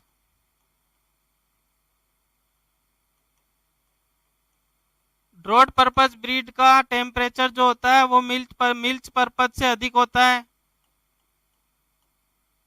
milch purpose breed से अधिक होता है, अर्थात ब्रीड के अकॉर्डिंग भी टेम्परेचर वेरी करता है। और एस्ट्रस के अंदर भी टेम्परेचर जो होता है वो बढ़ता है, एनवायरमेंट के अंदर भी टेम्परेचर जो होता है, अगर एनवायरमेंट का टेम्परेचर बढ़ता है तो बॉडी का टेम्परेचर भी बढ़ता है। तो इसका आंसर क्या चला जाएगा? 4 चला जाएगा भाई। सभी ने इसका सही आंसर दिया। चलो नेक्स्ट क्वेश्चन ट्राई करते हैं।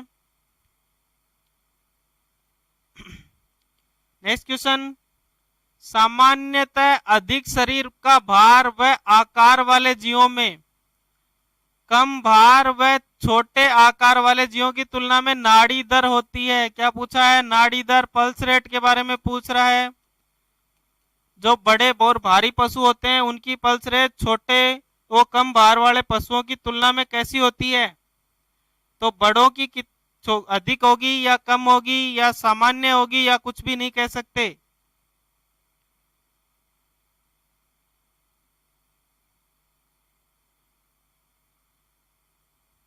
तो क्या रिलेशन होता है बॉडी बॉडी की साइज का पल्स रेट के साथ?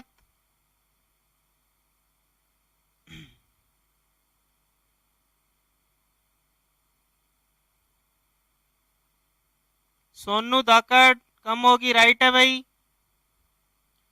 तो देखो pulse rate inversely proportional to 1 body weight, या बोल सकते हैं इनवर्सली प्रोपोर्शनल टू 1 साइज। हाथी की जो पल्स रेट है वो चूहे की पल्स रेट से कम होगी। चूहे की पल्स रेट अधिक होगी, जिसके अंदर खून कम है उसकी पल्स रेट अधिक होगी।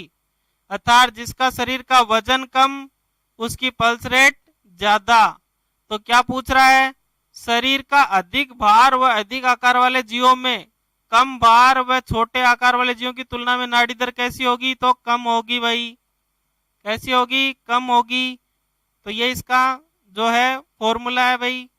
पल्स रेट जो है वो किस प्रकार से इन पर निर्भर करती है? तो पल्स रेट इनवर्सली प्रोपोर्शनल होती है बॉडी की साइज के या बॉडी वेट के।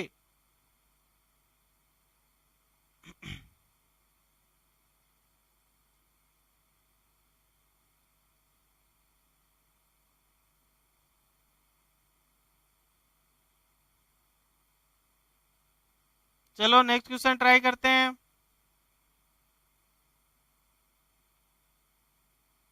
अशोक राइट था भाई। चलो नेक्स्ट क्वेश्चन देखो, रोग की वह अवस्था जिसमें रोगी में रोग कारक या रोग तो होता है परंतु रोग के लक्षण प्रकट नहीं होते। क्या प्रकट नहीं होते? लक्षण प्रकट नहीं होते। तो इसमें से कौन सी ऐसी डिजीज है जिसके अंदर रोग के लक्षण प्रकट नहीं होते हैं? सब क्लिनिकल, एक्यूट, क्रोनिक या सब एक्यूट?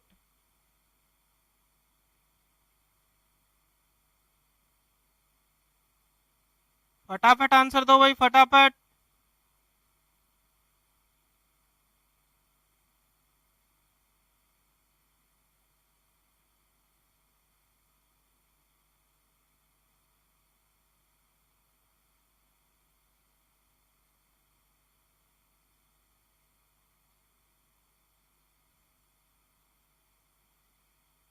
नहीं भाई, रोंग जा रहे हैं सभी के। चलो डिस्कस करते हैं इसको।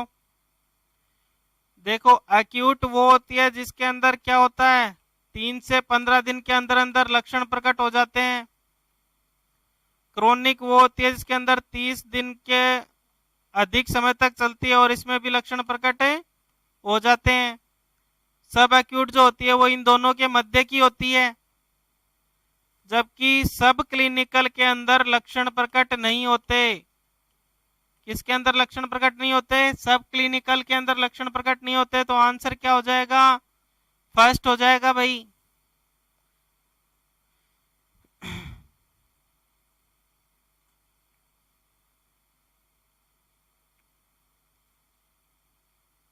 ज्यादातर बच्चों का रॉन्ग था भाई, तो इसका डाउट क्लियर हो गया अब तो। सब क्लिनिकल बीमारी वो बीमारी होती है जिसके अंदर लक्षण प्रकट नहीं होते परंतु पशु रोगी होता है, जैसे सब क्लिनिकल मेस्टाइटिस। इसका एग्जाम्पल क्या है? सब क्लिनिकल मेस्टाइटिस।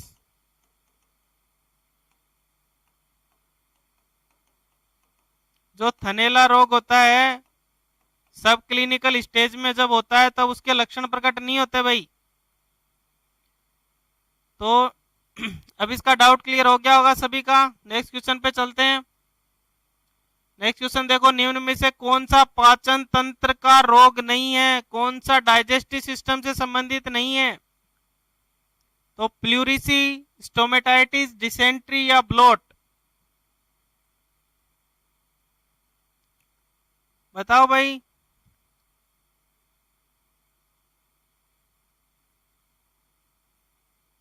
यस, एंथ्रेक्स तो पर एक्यूट होता है बेटा। एंथ्रेक्स इज पर एक्यूट। एंथ्रेक्स जो होता है वो पर एक्यूट से एक्यूट के बीच का होता है भाई।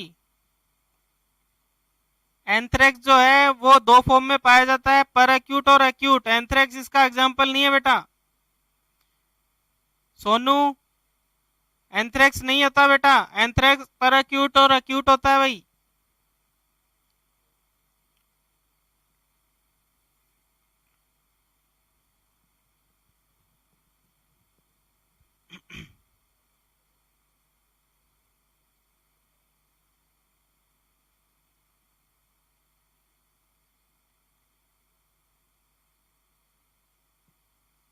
चलो इसका आंसर दो फटाफट। अशोक ए, यस राइट है भाई। देखो प्लूरिसी क्या होता है, प्लूरल फ्लूइड जो होता है, प्लूरल फ्लूइड जो थोरेसिक कैविटी के अंदर प्लूरल कैविटी पाई जाती है, उसके अंदर जो प्लूरल फ्लूइड होता है उसका आयतन बढ़ जाता है। उसका क्या हो जाता है, आयतन बढ़ जाता है। तो ये किससे संबंधित है, ये श्वसन तंत्र से संबंधित है। तो ये किससे संबंधित है, श्वसन तंत्र से। स्टोमेटाइटिस क्या होता है, मुख गुहा का सूजन होता है, मुख गुहा का सूजन, इसे स्टोमेटाइटिस बोलते हैं। डिसेंट्री क्या होता है, ब्लडी डायरिया, ब्लडी डायरिया जो होता है उसे डिसेंट्री बोलते हैं भाई। और ब्लोट क्या होता है, ब्लोट आफरा होता है भाई, यानी कि रूमन के अंदर या इंटेस्टाइन में क्या बढ़ जाती है, गैस बढ़ जाती है भाई, गैस। तो उससे क्या होता है, आफरा। तो ये जो तीनों हैं, रूमन या इंटेस्टाइन या ब्लडी डायरिया होना, हाथों से संबंधित बीमारी है, ये मुख गुहा से संबंधित बीमारी है। सिर्फ प्लूरिसी ऐसी बीमारी जो किससे संबंधित है, श्वसन तंत्र से संबंधित है। तो इसका आंसर क्या चला जाएगा, इसका आंसर फर्स्ट हो जाएगा प्लूरिसी। यस, पीके शर्मा राइट, सोनू धाकड़ प्लूरिसी राइट है भाई, अशोक राइट है बेटा। चलो नेक्स्ट क्वेश्चन ट्राई करते हैं। एंथ्रेक्स जो है भाई, एंथ्रेक्स पर एक्यूट और एक्यूट के बीच में होती है। एंथ्रेक्स की दो अवस्थाएं होती हैं, एंथ्रेक्स सब क्लिनिकल नहीं होती है, ठीक है।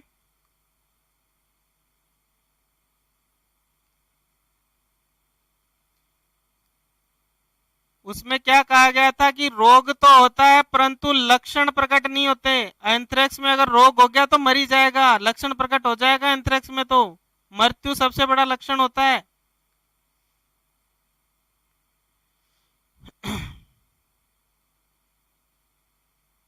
ठीक है, नेक्स्ट क्वेश्चन पे चलते हैं भाई। लंबे समय तक मुख्य प्रतिजैविक देने से या अचानक आहार में परिवर्तन करने से क्या होगा भाई। लंबे टाइम से अगर मुंह के द्वारा एंटीबायोटिक खाते रहेंगे या फिर अचानक से आहार में चेंज कर देंगे तो क्या होगा, फटाफट आंसर दो। फेरिंजाइटिस, चोक, सिंपल इंडाइजेशन या स्टोमेटाइटिस, क्या होगा भाई। यस, फटाफट आंसर दो।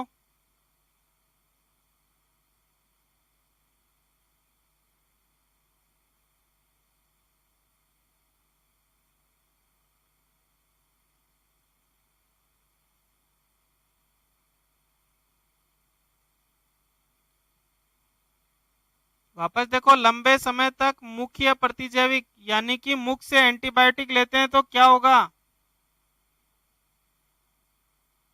रिंकू सी राइट है भाई, रिंकू का राइट है। सोनू राइट है भाई, सोनू। तो क्या होगा, जो रूमिनेंट्स होते हैं भाई, रूमिनेंट्स की बात चल रही है यहाँ पर। रूमिनेंट्स, रूमिनेंट्स के अंदर क्या होते हैं, रूमन में बैक्टीरिया होते हैं। और अगर अपन लंबे समय तक एंटीबायोटिक खाएंगे तो बैक्टीरिया नष्ट हो जाते हैं, जिसकी वजह से क्या होता है, सिंपल इंडाइजेशन होता है। जबकि फेरिंजाइटिस या चोक या स्टोमेटाइटिस जो होता है उसके कोज जो होते हैं वो केमिकल, बैक्टीरियल, वायरल या कोई भी हो सकते हैं भाई। लेकिन सिंपल इंडाइजेशन का एक कारण क्या है, लंबे समय तक एंटीबायोटिक लेना है भाई। सिंपल इंडाइजेशन या अपच, सामान्य अपच होती है। अचानक से आहार में बदलाव कर जाने से क्या होती है, सामान्य अपच होती है, या एंटीबायोटिक ज्यादा खाने से क्या होती है, अपच होती है। क्लियर है, सबको क्लियर है क्या। भर्ती का तो भाई लोचन फरवरी मार्च तक का आने का है, बच्चे लगे हुए हैं, बाकी ज्ञापन दे रहे हैं। अभी लालचंद कटारिया जी ने बोला है कि 1-1.5 महीने बाद वो कुछ करेंगे, तो तुम पढ़ाई में ध्यान दो भाई।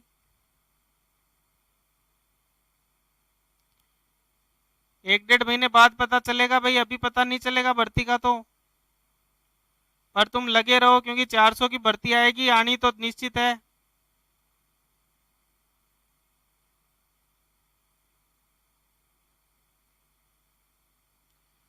चलो नेक्स्ट क्वेश्चन पे चलते हैं। एसिडोसिस में रूमन फ्लूइड की पीएच कितनी होती है? पूछ रहा है एसिडोसिस या अम्लीयता। अम्लीयता के अंदर रूमन की पीएच कितनी होती है? अम्लीयता के अंदर रूमन की पीएच कितनी होती है? 5 से अधिक, 7 से अधिक, 7 के बराबर, 5 से कम। फटाफट आंसर दो भाई।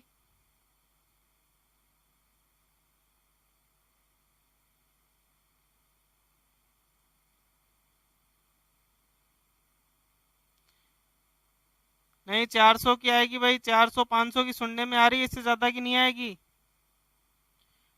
रिंकू बी नहीं बेटा। एसिडोसिस के अंदर क्या होता है? पहले पीएच मीटर समझो। पीएच मीटर क्या होता है? ये क्या है? ये पीएच मीटर है। जो सेवन जो होता है उसको माना जाता है उदासीन। सेवन को क्या माना जाता है? उदासीन। 7 से नीचे और 0 की तरफ, 7 से नीचे परंतु 0 की तरफ आते हैं अम्ल।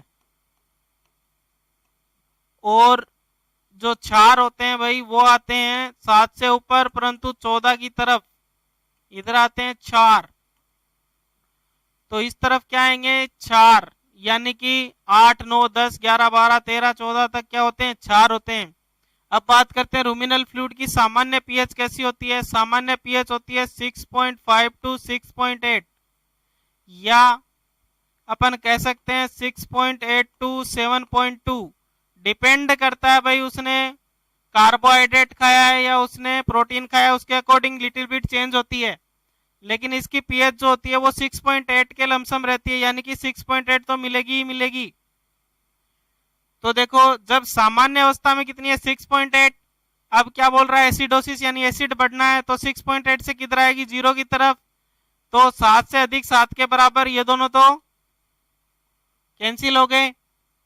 5 से अधिक, तो 5 से अधिक बोल रहा है 5 से अधिक, लेकिन उसके अंदर क्या होता है भाई? 4.5 से भी कम चली जाती है एसिडोसिस के अंदर पीएच। कितनी चली जाती है? 4.5 से भी कम। तो 5 से अधिक वाला ऑप्शन भी रॉन्ग हो गया। आंसर क्या हो जाएगा? 5 से कम। फोर्थ आंसर चला जाएगा भाई। यस राइट है भाई। सोनू क्वेश्चन सही से पढ़ो भाई। क्वेश्चन एसिडोसिस पूछा है। एसिडोसिस, एसिडोसिस के अंदर रूमन की पीएच पूछी है, सामान्यतः नहीं पूछी है भाई। अपने को सामान्य देख के उसे थोड़ी कम कर देनी है। लेकिन कितनी कम करनी है? एसिडोसिस के अंदर कितनी होती है? 4.5 से कम होती है। ये याद रखें, 4.5 से कम होती है एसिडोसिस में। तो आंसर क्या चला जाएगा? 5 से कम चला जाएगा आंसर।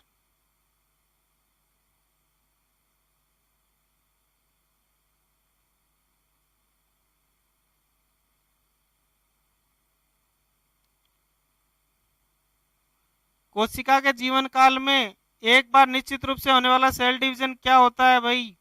तो वो समसूत्री विभाजन होता है भाई। समसूत्री विभाजन, समसूत्री विभाजन होता है। समसूत्री विभाजन, समसूत्री विभाजन होता है। समसूत्री विभाजन।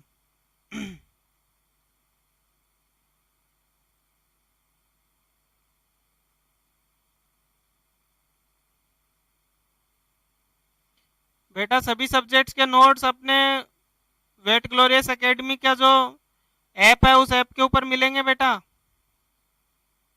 सभी सब्जेक्ट्स के नोट्स मिलेंगे, सब्र रखो।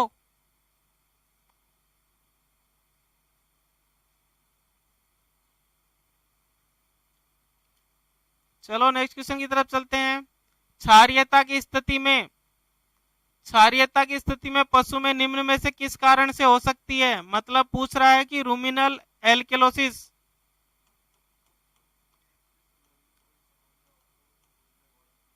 एल्केलोसिस के बारे में पूछ रहा है। एल्केलोसिस किस कारण से हो सकता है?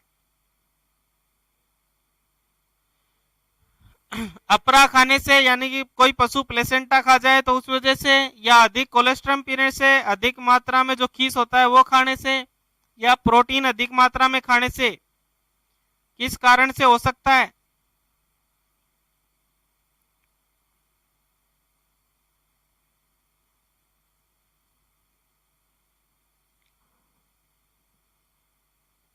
किस कारण से हो सकता है भाई? फटाफट आंसर दें।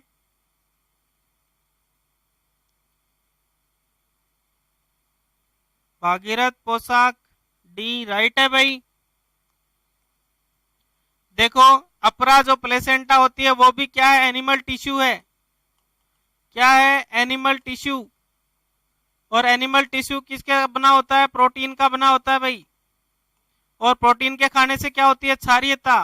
क्यों होती है? प्रोटीन के अंदर नाइट्रोजन होती है और नाइट्रोजन से अमोनिया बनती है, और अमोनिया से क्या बनता है? अमोनियम हाइड्रोक्साइड बनता है। तो इस वजह से क्या होती है? क्षारीयता होती है। और अधिक मात्रा में कोलेस्ट्रम, कोलेस्ट्रम के अंदर क्या होता है? प्रोटीन होता है। और प्रोटीन बहुतायता से, अगर प्रोटीन ही डायरेक्ट ही खा लेंगे तो भी क्या होगी? क्षारीयता होगी। तो एल्कलोसिस के 3 कारण है, कोलेस्ट्रम, प्रोटीन और अपरा खा जाने से। आंसर क्या हो जाएगा? उपरोक्त सभी। तो सभी ने इसका आंसर सही दिया है भाई। चलो नेक्स्ट क्वेश्चन पे चलते हैं। निम्न में से कौन सा कब्ज के उपचार में सहायक है? बहुत इंपॉर्टेंट क्वेश्चन है। कॉन्स्टिपेशन का ट्रीटमेंट, कॉन्स्टिपेशन का ट्रीटमेंट पूछा है भाई। पहला ऑप्शन दिया है लिक्विड पैराफिन कैस्टर ऑयल, दूसरा मैग्नीशियम हाइड्रोक्साइड NaCl, तीसरा इनेमा, चौथा कैल्शियम और नियोस्टिग्मिन। तो चारों ऑप्शनों में से पूछा गया है 1 2 1 3 4 सेकंड थर्ड 4 1 2 3 4 या 1 सेकंड 4। तो कौन कौन से कब्ज के उपचार में यूज किए जाते हैं?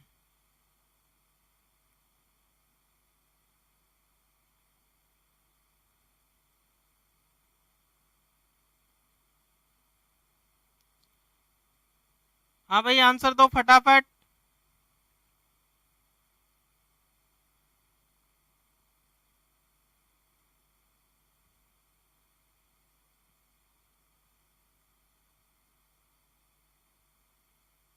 फटाफट आंसर दो भाई, फटाफट।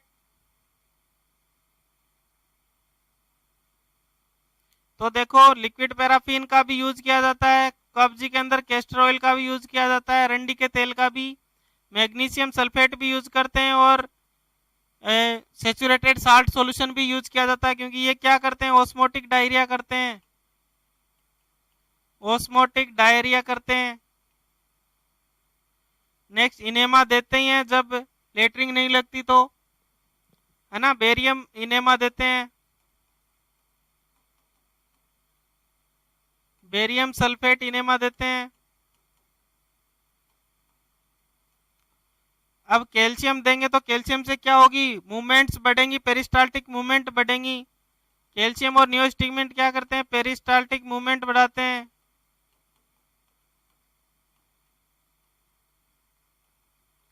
पेरिस्टाल्टिक मूवमेंट्स को इंक्रीज करते हैं। तो ये सभी आंसर होगा भाई, 1 2 3 एंड 4। आंसर क्या हो जाएगा? ऑल।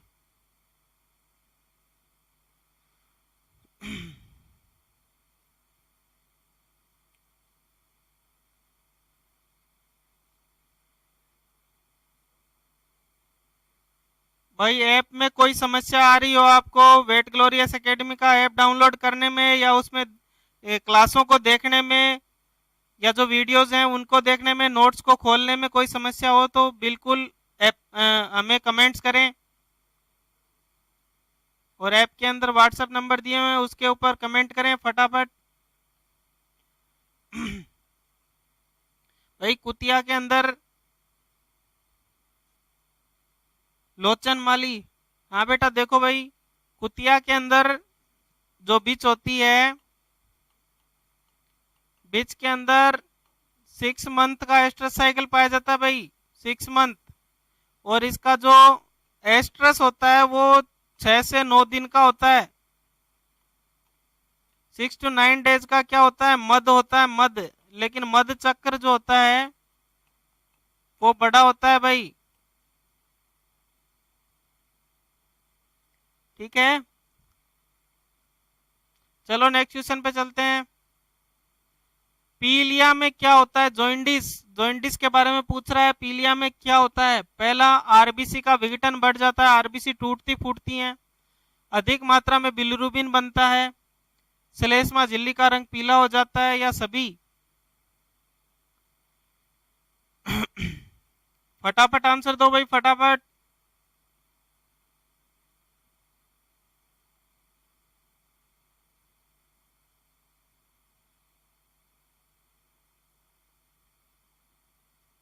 यस भागीरथ, राइट है भाई। तो देखो, आरबीसी के अंदर क्या होता है? आरबीसी जब फटती है तब हीमोग्लोबिन रिलीज होता है, और हीमोग्लोबिन के द्वारा हीमोग्लोबिन आगे टूटता है आयरन में और पोरफायरिन में, और पोरफायरिन जो टूटता है वो बिलिरुबिन में टूटता है, और बिलिरुबिन की मात्रा अधिक हो जाने के कारण क्या होता है? पीलिया होता है। तो आरबीसी का विघटन बढ़ जाता है, राइट है। अधिक मात्रा में बिलिरुबिन बनता है, राइट है। झिल्लियों का रंग पीला हो जाता है, ये भी राइट है। तो आंसर क्या हो जाएगा? ऑल, फोर्थ आंसर हो जाएगा भाई। रिंकू, राइट है बेटा।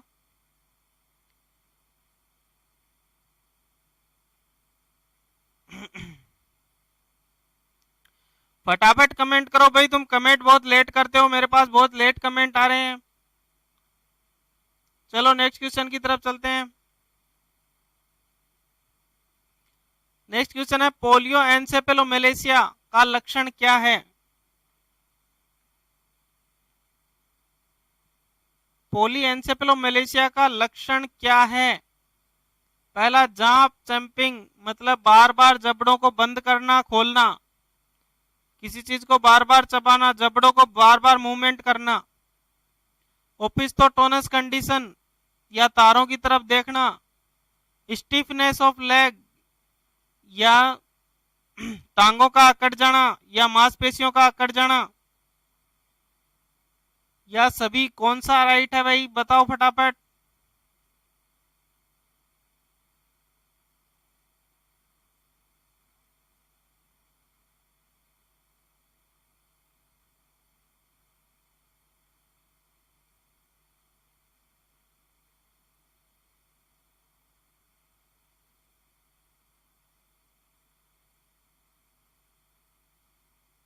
सोनू, राइट है भाई।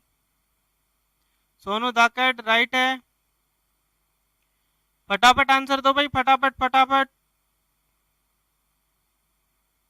क्वेश्चन बहुत है, टाइम बहुत कम है, फटाफट आंसर दो।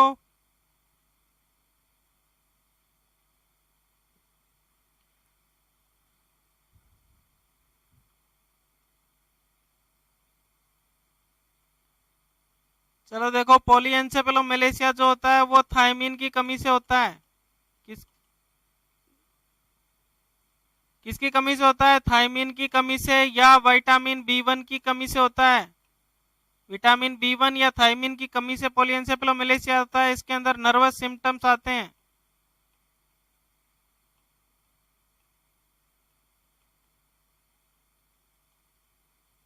तो इसके अंदर क्या आते हैं? नर्वस सिम्टम्स आते हैं। और नर्वस सिम्टम्स के क्या क्या होंगे? जा चैंपिंग होगी, ओपिस्थोटोनस कंडीशन, या इसे बोलते हैं star gazing, star gazing posture, stiffness of leg, या अकड़ जाना मांसपेशियों का। तो आंसर क्या होगा भाई? डी, ऑल होगा इसका आंसर।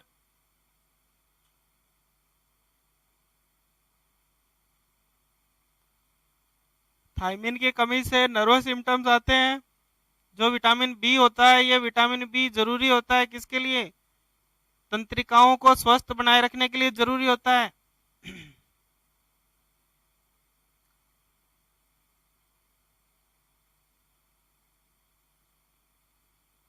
डाउट क्लियर है?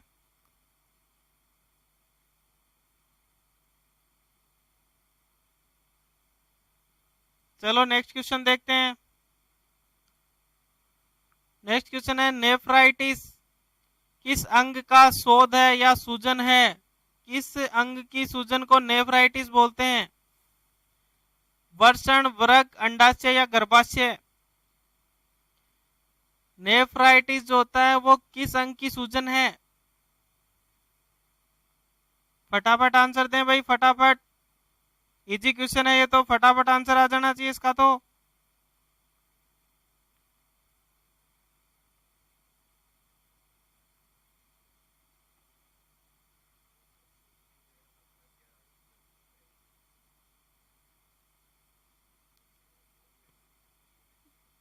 कपिल राइट है भाई, रिंकू राइट है, कपिल राइट है, कमलेश राइट है बेटा, सोनू राइट है भाई, राइट है। किससे है संबंधित है? तो देखो देखते हैं, वर्षण या टेस्टिज। टेस्टिज की सूजन को बोलते हैं ऑर्काइटिस। जो ओवरी होती है उसकी सूजन को बोलते हैं ऊफ्राइटिस। और जो गर्भाशय होता है उसकी सूजन को बोलते हैं metritis.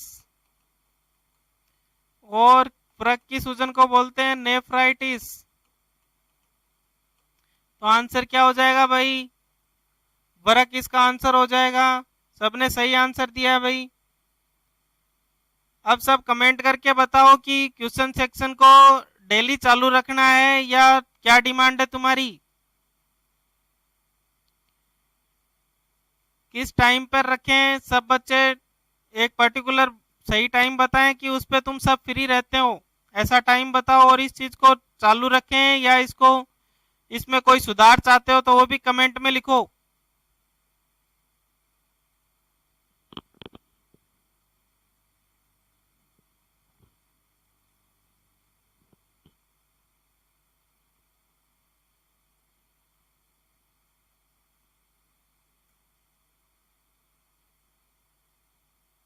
Kamlesh daily, Kapil Mehta yes.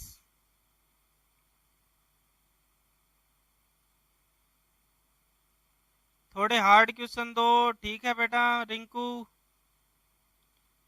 आगे लेवल बढ़ाएंगे बेटा। अभी तो आज तो क्या है, पहला क्वेश्चन प्रैक्टिस सेट है। अगर पहले में ही थोड़े हार्ड हार्ड दे देंगे तो फिर दिक्कत होने लग जाएगी ना।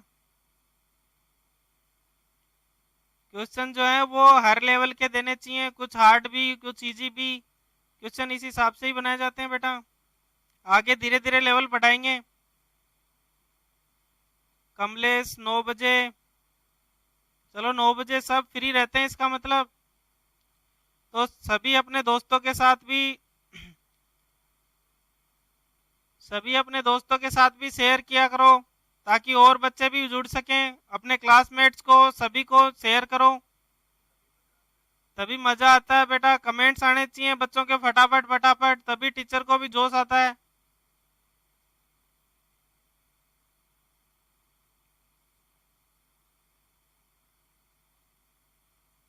कुछ बच्चे 9 का लिख रहे हैं, कुछ बच्चे 10 बजे का लिख रहे हैं, कुछ 6 बजे का लिख रहे हैं। तो ज्यादातर बच्चों ने 9 बजे का बोला है, तो 9 बजे डन कर दें क्या? सब 9 बजे की यस करो।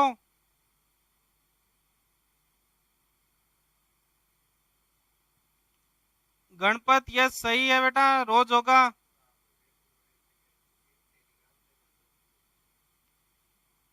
और टेस्ट की जो न्यूज है वो आपको डेली शाम को मिल जाएगी। वेट ग्लोरियस एकेडमी का जो टेलीग्राम चैनल है वो टेलीग्राम चैनल ज्वाइन कर लो सब, उस पर मिल जाएगी आप सभी को। जो भी इंफॉर्मेशन होगी वो आपको पहले ही कन्वे कर दी जाएगी। हाँ टेस्ट रोजाना होगा बेटा, रोजाना होगा। ठीक है 9 बजे का डन करते हैं। गणपत 10 बजे, 10 बजे, कपिल 9 बजे। बेटा सब सब लोगों को बता दो 9 बजे की डन करते हैं, 9 बजे से करेंगे।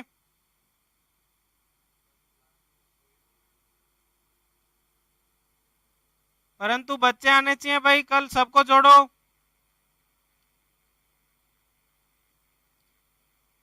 टेलीग्राम लिंक भेज दिया जाएगा बेटा, टेलीग्राम लिंक डालो भाई। टेलीग्राम का लिंक भेज देंगे बेटा। कमलेश कुमार 9 बजे का कर दें क्या?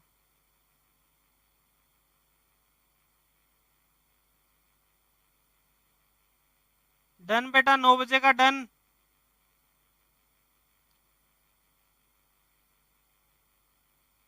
यस, टॉपिक बता देंगे, वैसे कंबाइंड ही देंगे ताकि तुम्हारी तैयारी होती रहे, जो कमजोरी हो वो पता चल जाए, कौन सा सब्जेक्ट नहीं है।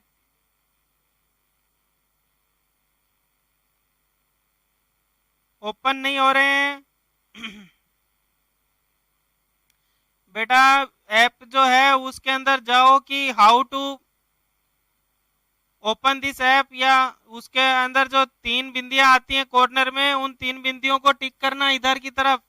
ऐसे जो 3 बिंदियां आती हैं उनको टिक करोगे तो उसके अंदर आएगा हाउ टू ओपन। उसके ऊपर जब क्लिक करोगे तब वो आपको एक डेमो देगा बेटा, और उस डेमो से आप चलाना सीख जाओगे ऐप को।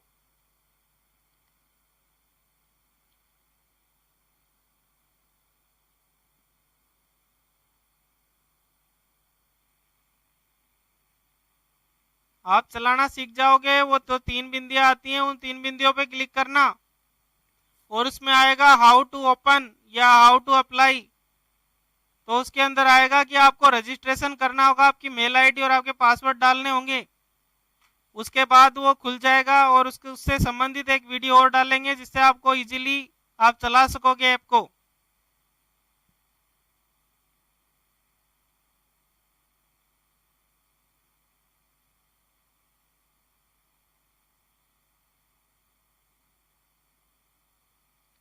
कैसे कांटेक्ट करूं? मेरे से बात करनी?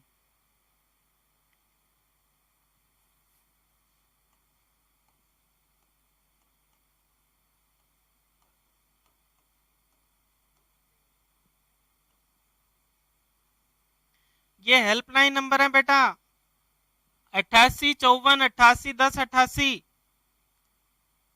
इस नंबर पे फोन कर लो और अपने जो भी डाउट्स हैं वो पूछ सकते हो। ये फोन नंबर मैंने लिख दिए हैं, इनको नोट कर लो सब, वैसे ऐप में भी दिए हुए हैं। तो इन नंबर पे फोन करके अपने डाउट्स या जो भी आपको कोई अपडेट लेनी हो तो अपडेट ले सकते हो भाई।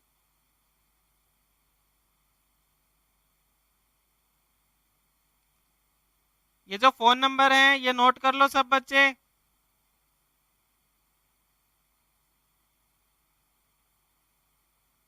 थैंक यू बेटा।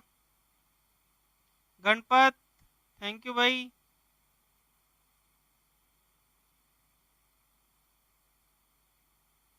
व्हाट्सएप नंबर ही है बेटा ये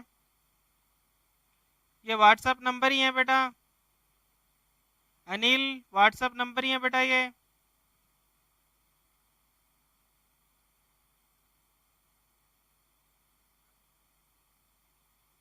ओके बेटा, थैंक यू सो मच।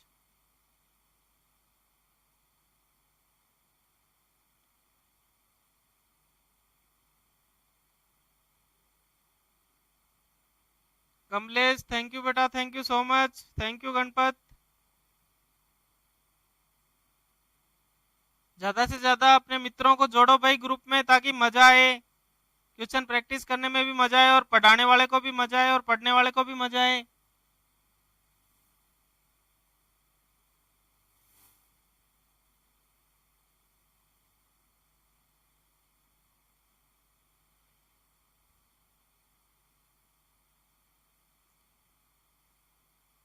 तो डेली के अपन डेली क्लास टेस्ट लेंगे, तो ज़्यादा से ज़्यादा बच्चों को जोड़ें और ज़्यादा से ज़्यादा इसका बेनिफिट उठाएं और अपने मित्रों को भी जोड़ें और सबके साथ शेयर करें।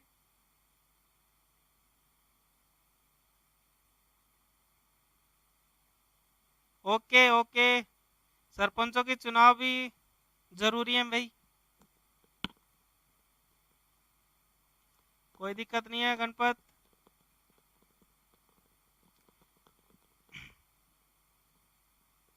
क्या हुआ ये?